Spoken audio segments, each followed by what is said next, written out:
Buenas tardes, chicos. Hoy día vamos a ver lo que es patología de páncreas. Eh, Vamos a empezar. Para empezar, sabemos que el páncreas es un órgano retroperitoneo que tiene la forma de, no sé, una L horizontal, que va a tener una cabeza, un cuerpo y una cola. Ahora, lo primero que vamos a ver en el libro de Robbins van a ser las malformaciones congénitas. Estas se van a dividir en cuatro. Uno es el páncreas dividido. Lo que sucede en la biología del páncreas es que estos eh, tienen dos porciones que conforme se va desarrollando el embrión se fusionan, ¿ya? Es el sistema de conductos ventral y dorsal. Ahora, en este páncreas dividido va a suceder que va a ser una falta de fusión de estos dos sistemas y va a haber un drenaje anormal que me va a tener como riesgo una pancreatitis por drenaje. Esta es la malformación congénita más frecuente y si ven en la imagen de la derecha, esto es como debería ser drenado, ¿no? Sabemos que este es el colédoco y aquí está la ampolla de Vater y esta sería bueno, no sé si se ve, esta sería el conducto de Sartorini y este sería el conducto de Wilson.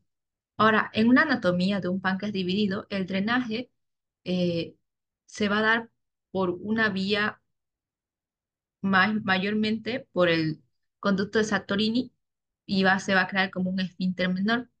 Entonces, eso me va a provocar que no sea lo suficientemente permeable, porque si se dan cuenta aquí es delgado. En cambio, acá se une al conducto principal y realmente debería unirse y que el drenaje sea mayormente por el conducto de Wilson. Ahora también tenemos otras anomalías como el páncreas anular y tal y como dice su nombre, ustedes se imaginan un anillo que rodea la segunda porción del duodeno. Después tenemos el páncreas ectópico. Sabemos que la palabra ectópico significa que hay la aparición de una masa, un tejido en un lugar que no debería estar. Entonces tenemos como parénquima pancreático en el estómago o el duodeno. Y agenesia, como sabemos que que la letra A significa ausencia, ¿no? Que no hay. Entonces es una ausencia congénita.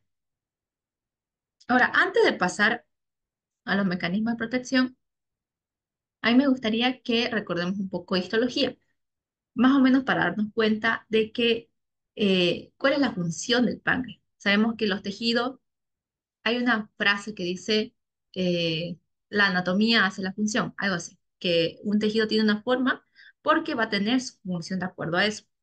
Ahora sabemos que el páncreas tiene función exócrina y endocrina. Entre su función endocrina tenemos la secreción de insulina, de glucagón y de somatostatina, si mal no recuerdo. Ahora, las células beta, que ven, este sería un asino endocrino del páncreas, que se encarga de las células beta de segregar insulina y las células alfa de segregar glucagón.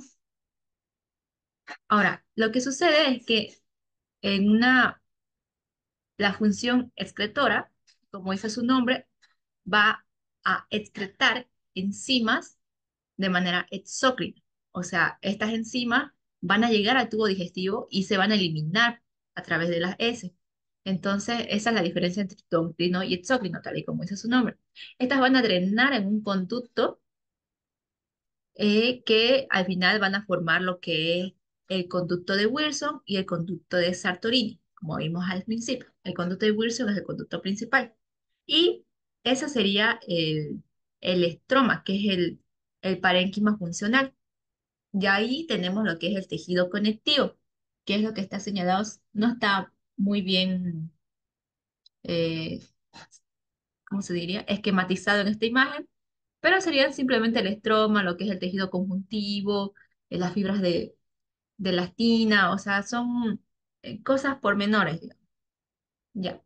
Ahora, la pancreatitis, antes de entrar al tema de inflamación del páncreas, tenemos que ver los mecanismos de protección, es decir, cómo funciona fisiológicamente mi tejido para que eh, para que todo vaya en orden, para que no haya pancreatitis.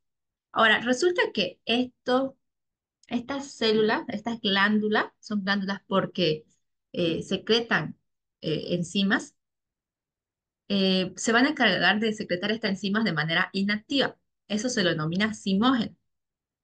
Ahora, los simógenos van a tener que ser activados por la tripsina, pero esta tripsina no se va a activar hasta que logre tocarse con la enterosinasa.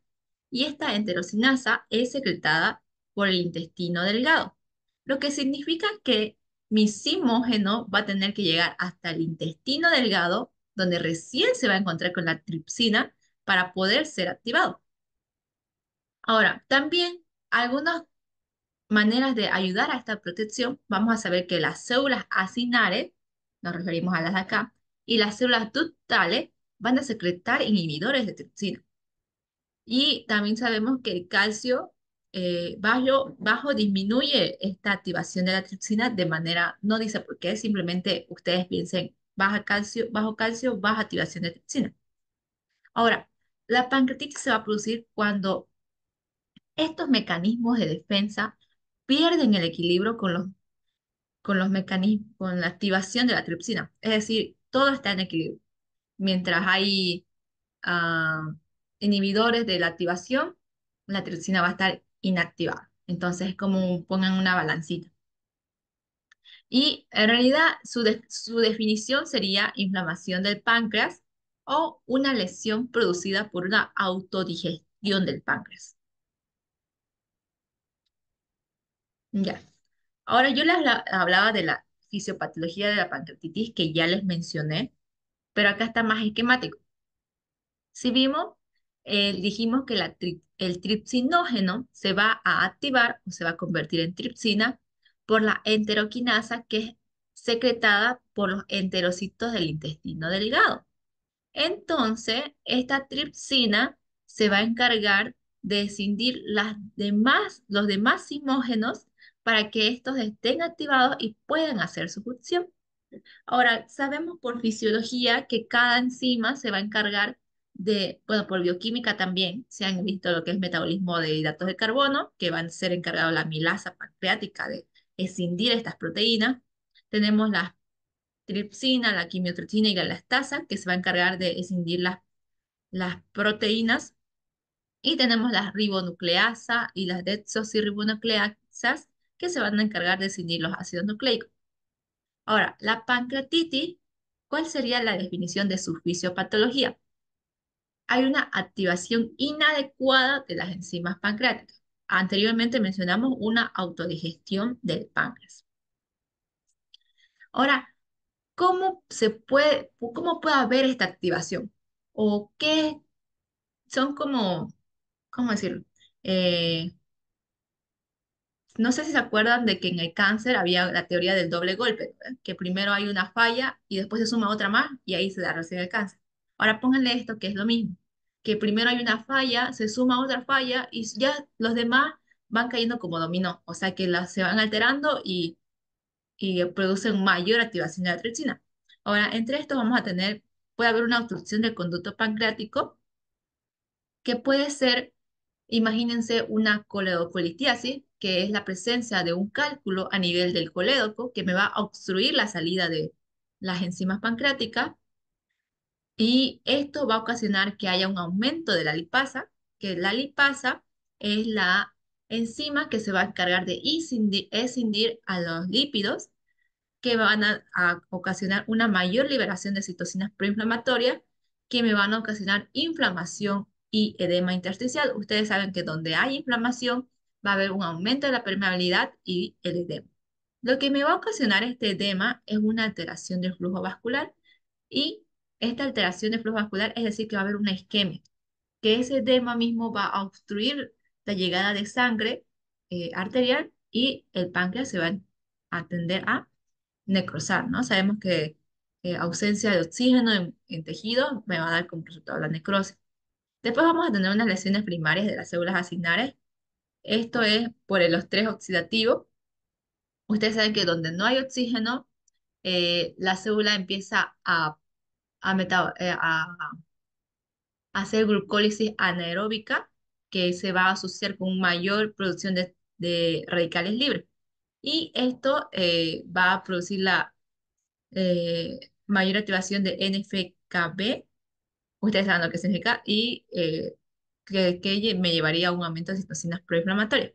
Y esto me va a aumentar, también va a haber un aumento de las concentraciones de calcio. Ustedes saben que la hipocalcemia era bueno, no, la disminución de la concentración de calcio era un factor protector, pero acá se está invirtiendo.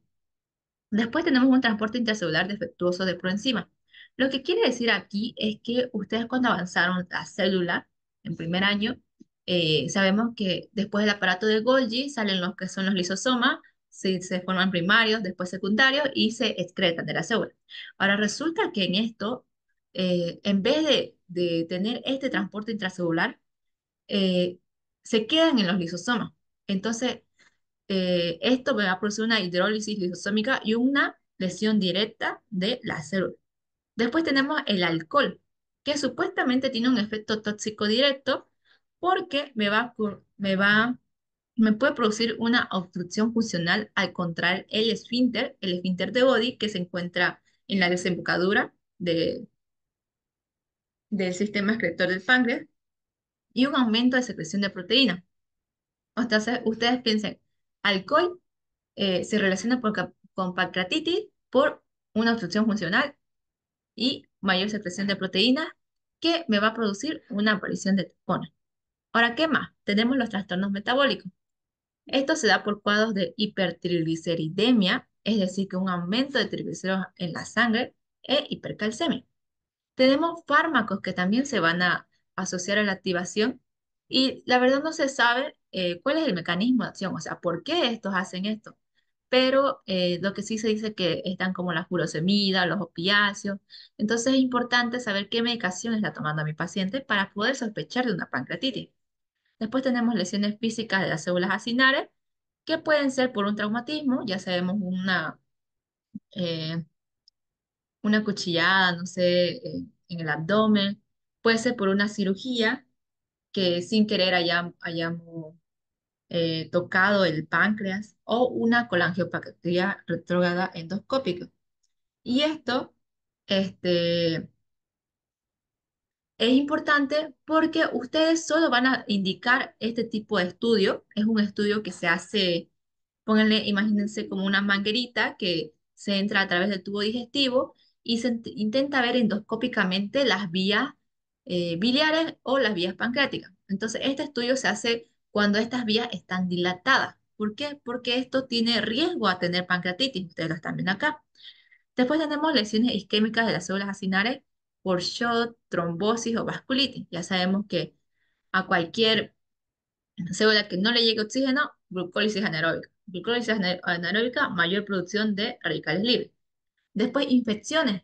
Tenemos la parotiditis, que se relaciona con la, diré la parotiditis, la inflamación de la parótida, con una pancreatitis, ¿no? Que es por un daño directo. Y la fibrosis quística, que sería una enfermedad congénita en el que va a haber una mutación del gen regulador de la conductancia. Es decir, que va a reducir la secreción de bicarbonato. Sabemos que las células ductales son las células de los conductos y me va a predisponer a la formación de tapones de proteína. En realidad, los tapones de proteína serían como parte de una obstrucción, ¿no? Dijimos que eh, me va a hacer como que no drene. Ya, y acá lo vemos en el esquema de su libro. Si se dan cuenta, aquí lo dividió en tres. ¿Por qué? Porque aquí hay una lesión directa de, de las células acinares y esta es una obstrucción y este es el trastorno de transporte intracelular. Entre los tres, lo que me van a provocar es una lesión de las células acinares. Acá están los mecanismos. Y acá está lo que yo les decía del edema intersticial que me va a provocar isquemia. Ahora, las enzimas activadas, sabemos que proteólisis, la proteasa, necrosis grasa, la lipasa y la fosfolipasa, hemorragia, la estasa, lo que me va a llevar a una pancreatitis aguda. Esta sería su patogenia de manera esquemática. Este cuadro es muy bonito. Ya. Ahora, ¿cómo lo vamos a ver al microscopio? ¿Cuál va a ser su morfología? Vamos a tener que va a haber edema intersticial e inflamación. Acá no se ve muy bien, pero también podemos corroborar una necrosis y hemorragia, ¿no? Va a ser dependiendo la etapa en la que nosotros eh, o la evolución que haya tenido la pancreatitis. Por ejemplo, tenemos la pancreatitis aguda, una forma leve y una forma grave. La forma leve es normalmente el 80% de los pacientes caen en este tipo de forma, y en el que simplemente se va a encontrar fuga vascular, que realmente quiere decir edema, o sea, como que salida de líquido de los capilares. Va a haber una necrosis lipídica. Si ustedes se dan cuenta, es este lado acá, este lado derecho. Así se ve una necrosis lipídica. Se ve blanco porque es grasa, ¿no? Y se está necrosando. Y una inflamación aguda. Entonces, si decimos inflamación aguda, vamos a ver una hiperemia. Estos rojitos son eritrocitos. Y tendríamos que ver igual células inflamatorias, como serían los polimorfonucleares, los macrófagos. Ahora, yo les decía que habían dos formas, ¿no? ¿Ve? Una leve, que sería en el 80%. En el 80% de los casos lo vamos a ver así. Pero hay un 20% que va a evolucionar a una pancreatitis aguda necrosante. Es decir, que se va a ir por el lado más complicado. Y aquí va a existir una proteólisis pancreática y un daño vascular abundante que me va a provocar una hemorragia intersticial. Así es como se vería un páncreas de manera macroscópica, eh, una pancreatitis hemorrágica necrosante. Y acá ustedes van a aprender en tercer año, pero para que lo vayan sabiendo, hay dos signos muy característicos.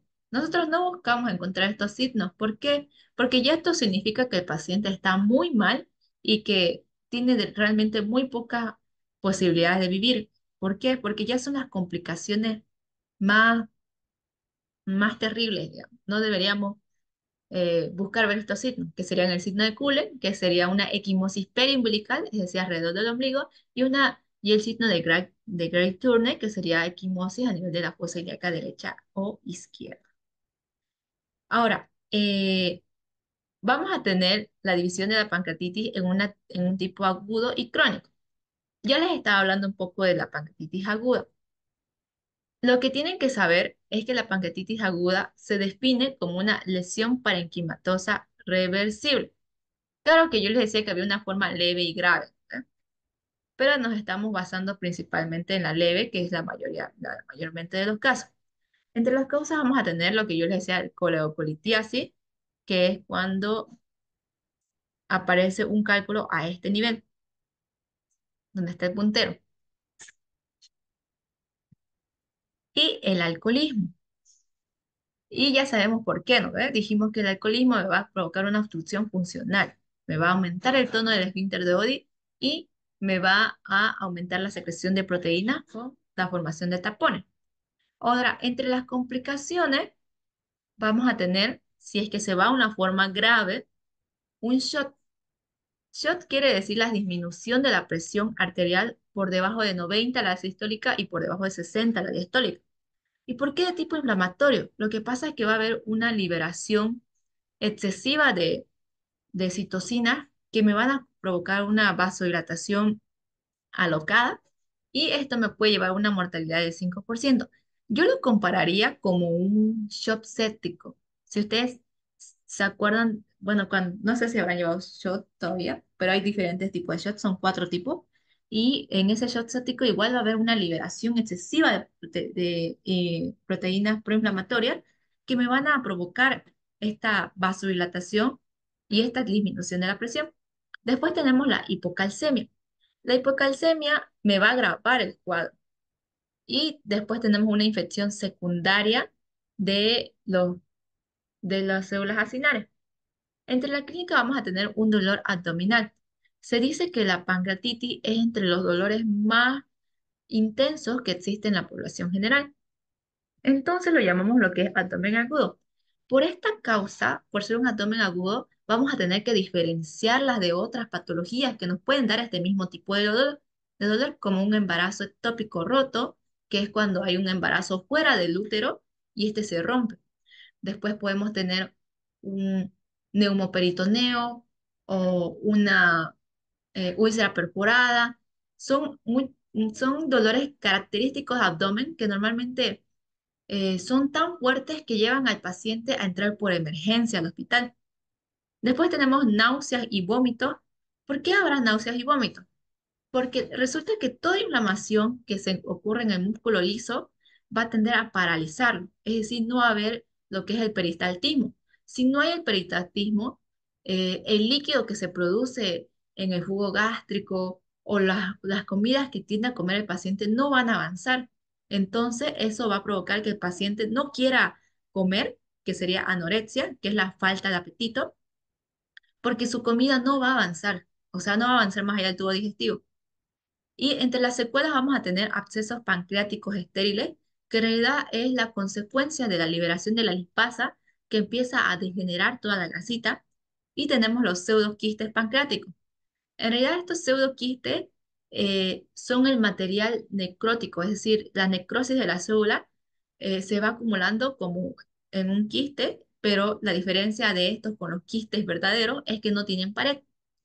Ahora, ¿y ahora qué nos diferencia de una pancreatitis crónica? Tal y como dice su nombre, primeramente su evolución crónica, mayor de 3 meses, y hay una destrucción irreversible del parénquima y fibrosis. Esta es la definición. Destrucción irreversible del parénquima y fibrosis. Ahora, entre las causas vamos a tener nuevamente alcoholismo, puede tener una base genética, yo les hablaba de la fibrosis quística, puede ser una neoplasia, pero ¿por qué una neoplasia? Resulta que hay tumores que se le llaman periampulares, es decir, que crecen cerca de la ampolla de Vater, y como sabemos que los tumores no crecen de la noche a la mañana, sino que crecen gradualmente, van a provocar una obstrucción progresiva. Entonces, esta le va a dar esa característica crónica. Después tenemos lesiones autoinmunitarias, que va a ser normalmente por la mayor secreción de inmunoglobulina 4, que va a atacar al mismo páncreas. Entonces tenemos también las complicaciones que serían mala absorción. ¿Y por qué una mala absorción? Ustedes saben que las enzimas pancreáticas se encargan de escindir todo tipo de moléculas. Entonces, si no podemos escindir lo que son, por ejemplo, los, los ácidos grasos, estos van a provocar una característica de ósmosis, es decir, que el agua se va a tender a ir a donde hay mayor concentración, que sería dentro del tubo digestivo, y me va a provocar una esteatorrea. Ustedes saben que esteatorrea es la eliminación de grasa en las heces, de una cantidad moderada. Tenemos también la diabetes mellitus, que esto ya es un signo bastante eh, malo, porque ya se nos estaría indicando eh, que las células beta, o sea, la función endocrina del páncreas está siendo también afectada. Después tenemos los pseudoquistes, que también es por el material necrótico. Ahora, ¿cómo va a ser la clínica? En realidad, puede ser silente, pero normalmente va a ser silente eh, no sé, en patologías que se reviertan. Por ejemplo, el alcoholismo no es que se revierte, sino que uno normalmente, digamos, salen de fiesta un fin de semana, pero no salen de fiesta todos los días, digamos. O sea, es como que algo constante, pero no es algo que sea, o sea, que me obstruya, digamos. Por ejemplo, una coleocolitiasis, como que no te va a dar una pancreatitis crónica, más una aguda. Ahora tenemos brotes de dolor que se van a dar después del alcoholismo. Como yo les decía, en ese momento, en ese periodo en el que uno consume demasiado alcohol, hay esa obstrucción funcional.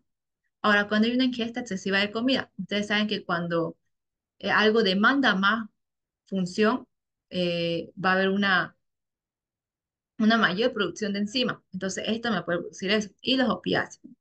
De ahí las secuelas, sabemos que a largo plazo, es decir, unos 25 años, me puede dar una mortalidad del 50%. Ahora, ¿cuáles son los factores etiológicos? Acá están divididos según si son metabólicos, genéticos, mecánicos, vasculares e infeccioso. ¿Ya? Esta es una tablita que tienen en su libro. Ahora, ¿cómo vamos a ver una pancreatitis crónica? Vamos a irnos primero por la morfología. Vamos a ver que va a haber una sustitución por un tejido conectivo fibroso denso. Ustedes saben que una inflamación crónica termina en fibrosis. Y va a haber una relativa conservación de islotes del Langer. También se lo describe como que va a estar, el páncreas va a estar duro con calcificaciones focales. Ahora dice que cuando la pancreatitis crónica es asociada al alcoholismo, vamos a encontrar calcificaciones intraluminales y tapones de proteína. Ustedes ya saben por qué, porque hay un aumento de secreción de proteína intraductal. Ahora en la pancreatitis autoinmunitaria, como es autoinmunitaria, va a haber células inflamatorias en el páncreas. Ahora, entre la patogenia, vamos a ver que se lo define como brotes repetidos de pancreatitis aguda. Esta pancreatitis, o sea, va a haber periodos en los que se va a exacerbar y me va a producir una fibrosis perilobular, distorsión de los conductos y alteración de las secreciones pancreáticas. De ahí vamos a tener una producción de mediadores inflamatorios a nivel local, lo que me va a producir citocinas fibrogénicas. Es decir, que en una pancreatitis, a diferencia de una pancreatitis aguda, en la pancreatitis crónica no va a haber citocinas proinflamatorias. O sea, sí va a haber, pero aparte de eso va a haber citocinas fibrogénicas, es decir, fibrosis. Y van a ser el factor de crecimiento transformante beta y el factor de crecimiento derivados de plaquetas, que me van a activar los miofibroblastos. Y nuevamente la pancreatitis autoinmunitaria, que va a ser por las células plasmáticas. Y así es como se ve una pancreatitis crónica. Ahora, si se dan cuenta, esta mayor aumento del estroma, no, del tejido conjuntivo, es decir, del tejido que se encarga de sostener la parte funcional del páncreas, está en mayor proporción que los islotes. Y también en esta imagen vamos a tener que hay un aumento intraductal, es decir, esto está aumentado, y tenemos concreciones, esto es lo que nosotros llamaríamos los tapones de proteína, y este dice que es de un paciente con pancreatitis crónica alcohólica, entonces muy característico estos tapones de proteína. Y esto es lo que yo les decía sobre las secreciones eh, de, de citocina. A diferencia de la pancreatitis aguda, vamos a tener en la pancreatitis crónica secreciones de citocinas fibrogénicas. Y a diferencia de la pancreatitis crónica, en la pancreatitis aguda es una lesión reversible. En cambio, en la crónica es una lesión irreversible. Ahora, entrando a lo que es quiste, vamos a dividirlo en quistes no neoplásicos y quistes neoplásicos. ¿Qué quiere decir?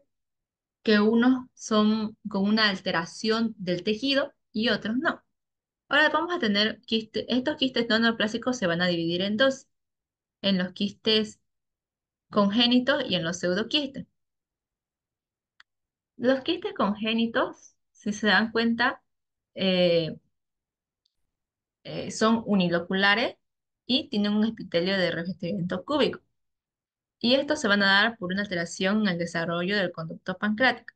Entre las patologías más relevantes vamos a tener la poliquistosis congénita, que se va a relacionar con una coexistencia de quistes renales y hepáticos, y la enfermedad de von Hippel-Lindau, que son quistes pancreáticos con angiomas del sistema nervioso central. Ya estos le dan sus nombres de acuerdo a las características que tengan. Después tenemos los pseudoquistes, que son colecciones de material necrótico. Si ustedes se acuerdan, estos eran secuelas de pancreatitis aguda, que va a ser rico en enzimas pancreáticas. Va a tener una delimitación de áreas de necrosis grasa y son el 75% de los quistes no neoplásicos, es decir, mayormente vamos a encontrar de esto. ¿Qué son, qué es lo que los diferencia de los quistes verdaderos? Porque aquí pseudo significa falso. no tienen revestimiento epitelial, sino un tejido de granulación fibrosado. Se da por brotes de pancreatitis aguda, traumatismo lo pueden obviar, y normalmente estos pueden seguir tres vías. Pueden resolverse de manera espontánea, pueden terminar en una infección secundaria o pueden igual hacer una compresión a estructuras adyacentes y me pueden ocasionar mm, una patología, digamos, una incomodidad en el paciente. Ahora, nosotros aquí vamos a ver lo que es el pseudoquiste pancreático. Primeramente vemos, y bueno, acá no se ve, pero no tiene revestimiento epitelial. Y su revestimiento en realidad va a estar dado simplemente por un tejido de granulación. Y después tenemos acá una neoplasia quística serosa. Estos son normalmente, estos son de este tipo de patología. Estas ya son neoplásicas, por si acaso. Y para que lo vean, digamos, eh, tienen como muchos espacios circulares dentro de todo el ácido pancreático y son relativamente pequeños y como dice seroso, ¿no? Es un líquido claro mm, y no es denso. Y acá sí el epitelio va a ser por un epitelio de revestimiento cúbico. Si se dan cuenta, acá tiene un epitelio cúbico. Ya. Ahora vamos a entrar a los quistes neoplásicos. Los anteriores eran no neoplásicos. La imagen que les monté anteriormente igual es neoplásica. Ahora, ¿cómo se los define esto? Son masas indoloras de crecimiento lento. Ahora, estos se van a dividir en cuatro: cerosas, mucinosas quísticas, mucinosas papilares intraquísticas y un tumor sólido pseudopapilar. Estos van a ser el 15% de los quistes pancreáticos, es decir, son la menor cantidad, mayormente son los no neoplásicos, pero entre las neoplasias igual van a ocupar muy poca cantidad de las neoplasias pancreáticas, solo el 5%. Ahora, estas neoplasias quistes neoplásicos se van a dividir en quísticas, que son las que vamos a estudiar acá, y en las sólidas, que ya llegarían a ser los tumores, ¿no? Ahora, entre las quísticas vamos a tener que la serosa, al igual que la mucosa, la mucinosa y los tumores sólidos son mayormente de mujeres, las serosas de mayores de 60 años son nódulos solitarios y normalmente están en la cola del páncreas con una cicatriz estrellada central. Estos son benignos, entonces una simple resección es lo ideal. De ahí entre las mucinosas quísticas vamos a ver que estas son multiloculadas, que son revestidas por células cilíndricas, porque estas células tienen la propiedad de secreción mucosa. Entonces, si tienen una secreción mucosa, el estroma va a estar denso y también nuevamente mayor en la cola del páncreas. Ahora, ¿cuál es la diferencia más característica? Es que estas mucinosas quísticas en la tercera parte, van a albergar un adenocarcinoma infiltrante. Es decir, que una vez que yo diagnostico esta mucinosa quística, tengo que reseccionar y buscar si no ha habido ya de una vez una conversión maligna. Después, las mucinosas papilares intraquísticas eh, se van a caracterizar porque son intraductales, es decir, aparecen en los conductos. Y a diferencia de las mucinosas quísticas, hay una ausencia de estroma denso. Y aparte se van a dar mayormente en la cabeza del páncreas y tienen también una potencialidad de malignización. Y el tumor sólido pseudopapilar, aunque ustedes dicen, pero si es sólido, debería estar dentro de los tumores. Lo que pasa es que este en realidad es una mezcla entre lo sólido y lo quístico. Entonces está como un tumor mixto, por así decirlo. Y tienen normalmente grandes tamaños que me van a producir nuevamente unas molestias por mecanismos de precisión adyacente. Ahora, aquí vamos a ver una neoplasia quística mucinosa. Como dijimos, son multiloculares, tienen un estroma denso y normalmente en la cola del páncreas. Ahora, yo les dije que las células eran cilíndricas porque tienen la propiedad de secreción de mucus, o sea, denso. Ahora, estos de acá son la neoplasia mucinosa papilar intraductal, nuevamente dentro de los conductos, y a diferencia del, del mucinoso, del quística mucinoso, es que estos no tienen estroma. Ahora vamos a entrar a los tumores o neoplasias sólidas. Conforman, bueno, ya, esto ya lo leímos, pero vamos a dividirlo en tres, en carcinoma de páncreas, que es el más frecuente, algo que van a ya saber más adelante, pero en todos los tejidos, bueno, en la mayoría de los tejidos digestivos, van a ver que el adenocarcinoma, es decir, que tumores originados de las glándulas son los más frecuentes, en casi todos, menos en el esófago, que es el hemiosarcoma, es decir, tumores originados del músculo del esófago. Ahora tenemos el carcinoma de páncreas, tenemos el carcinoma de células acinares. Las células acinares se refieren a las células que hacen de función endocrina y el pancreatoblastoma. Ya. El carcinoma de páncreas, también llamado adenocarcinoma ductal infiltrante, que si recordamos tiene lesiones precursoras. En realidad, ¿cuál es la dinámica? Hay un epitelio no neoplásico, que podríamos decir un quiste neoplásico eh, de tipo mucinoso, que se va a convertir en una lesión no infiltrante primero y después en un carcinoma. Estas son también llamadas neoplasias intraepiteliales pancreáticas. Ahora, ¿cuál es su patogenia? Sabemos que en cáncer avanzamos que sí o sí para que haya una progresión maligna, tiene que haber una mutación de los genes y hay la teoría del doble golpe, ¿no? Ahora, ¿qué genes pueden estar implicados? Puede ser los prooncogenes que se vuelven, los protoncogenes que se vuelven oncogenes que van a inducir a la formación, a la multiplicación alocada de la célula, o puede haber, no sé, una ausencia del CRAS, que es un autoinhibidor, y así, o sea, puede haber mutaciones somáticas o silentes, que quiere decir que hay un silencio de esas genes que se encargan de que no avance un ADN que está erróneo, entonces lo dejan libremente que avanza porque ya no está ese guardia. Y entre epidemiología y herencia vamos a tener que el 80% se da a los 80 años en raza negra y por tabaquismo.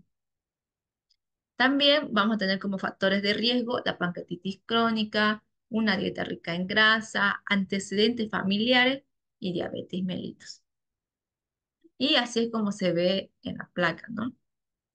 Esta es hay escalas para poder, eh, para que el patólogo pueda saber qué tan maligno es un cáncer. Y, por ejemplo, esta es una neoplasia intraepitelial de grado 3 que afecta a un conducto pancreático pequeño. Después tenemos un carcinoma de páncreas, así se ve macroscópicamente. Y tenemos también eh,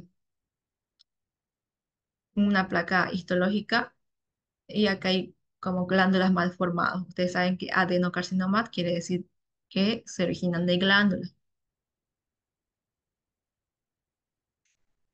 Y ahora tenemos el carcinoma de páncreas, pero vamos a ver sus características clínicas.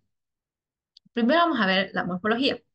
Vamos a tener que el 60% se va a ubicar en la cabeza del páncreas. Y esto, aunque crean o no, es mejor para nosotros. ¿Por qué? Porque si un tumor se ubica a este nivel, me puede producir una obstrucción del conducto pancreático, del conducto de Wilson o el de Santorini, lo que me va a dar una clínica, un signo, la ictericia, que me va a poder hacer sospechar de que hay algo que está obstruyendo y yo puedo diagnosticarlo eso. ¿Por qué?